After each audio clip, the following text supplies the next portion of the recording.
We will calculate the free cash flow of Acme Corporation.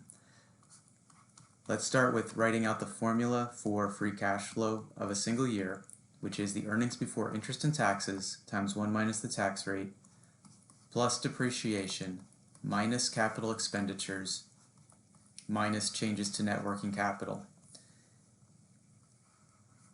The earnings before interest and taxes can be broken down into sales or revenues minus the operating costs minus depreciation. And the operating costs are not including depreciation. We have the components of EBIT given here of $750 million in sales, $450 million in costs.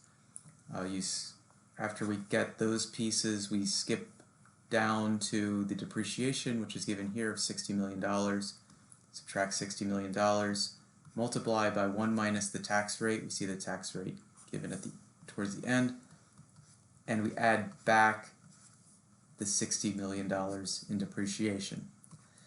We next subtract capital expenditures. The expression spending $100 million on long-term assets is the same as saying the capital expenditures were $100 million.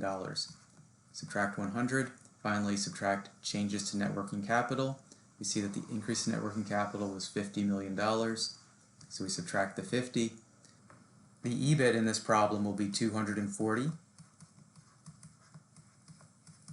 We add back the depreciation, and then I'm going to subtract the total of 150 in investments, long-term and short-term, giving us in the end $90 million in free cash flow.